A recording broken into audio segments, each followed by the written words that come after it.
কাল থেকে একটু উষ্ণ করে খাবো, যেরকম চা সেরকম টাইপটা নিয়ে খাবো। আর এখন দুপুরবেলা, এখন আমি এই মাছটা ভেজে নেব।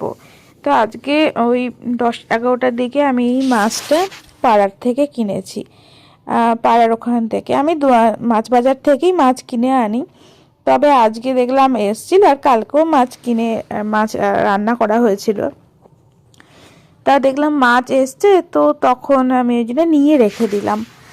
কারণ সবসময় বাজারে গিয়ে নেওয়া হয় না, যদিও বা সোমবারের দিন স্কুল আছে, স্কুলে যাব, তো তখন তো নিতেই পারবো। কিন্তু তাই ভাবলাম যে এই মাছটাকে বলে কি যেন, পটল মাছ। হ্যাঁ, পটল মাছ। তো পটল মাছ আমি বিয়ের আগে খেয়েছি, কিন্তু বিয়ের পর আমি খাইনি। তো ভাবলাম যে ওই জন্য আমি আরও নিলাম, কারণ এইসব মাছ তো খাওয়া হয় না। আর আমি না কখনো রান্নাও করিনি, বিয়ের আগে তো মা করেছিল। তো এটা আমি এখন ভেজে রেখে দেবো। তো এই যে আমি একটু 4 চা চামচ আমি তেল দিয়ে নিলাম। কড়াইটাকে অনেকক্ষণ ধরে, মানে একটু বেশি গরম হয়ে গেছিলো কড়াইটা। তারপরে আমি আবার তেলটা দিয়ে গরম করে নেব। তো এই গরম করতে করতে ওইদিকে হলুদ মাখাতে মাখাতে মানে কড়াইটাই আমার একটুখানি পুড়ে গেছে। তো ঠিক আছে, অসুবিধা নেই। তবে এই কড়াই মাছ দিয়ে যা কষ্ট হয়। আর আমার হট করে মনে পড়লো যে মা বলেছিল একটু সর্ষের তেল দিয়ে নিবি, কারণ এই মাছ ফাটতে পারে, বলা যায় না। তো আমি সেই ভয়ে না আমি সর্ষের তেল দিয়ে নিয়েছিলাম, কারণ মাছ ফাটলে প্রচণ্ড ভয় লাগে। আর আমি ওই জন্যে ঢেকে আমি মাছগুলো ছাড়বো। আর তেল যেহেতু ভালোভাবে গরম হয়ে গেছে, কড়াই গরম, তাই কোনো জায়গাতে লেগে যাবে না, কোনো জায়গাতে লেগেও যায়নি। তো আমি ঢেকে ঢেকেই ছেড়েছি।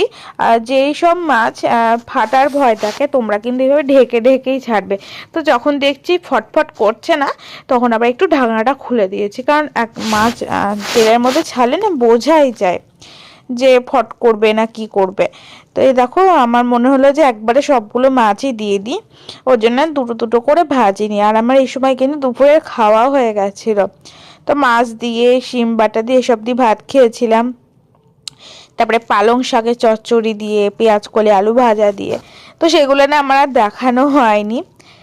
তো এই যে আমি তারপরে আমি দেখলাম বাসন মাজবো, তার আগে আমি মাছটা ভেজে রেখে দিই, এটা আমি রাত্রিবেলায় করব। তো সবগুলো রাতে করব না, তিনজনের মানুষ, তিনজন না, আমরা 4জন, তিনজন মানুষ আর একটা প্রাণী।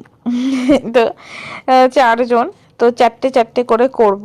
আজকে 4টে করব রাতে, আর কালকে 4টে করব, এইভাবে করব, একদিনে সবটা খাবো না। তো এই যে আমি ভালো করে ভেজে রাখছি। আর আমি কিন্তু একবারে অনেক তেল দিয়ে আমার মাছ ভাজা আমার পছন্দ হয় না। ছাঁকা তেল দিয়ে আমার কোনো জিনিস ভাজাই পছন্দ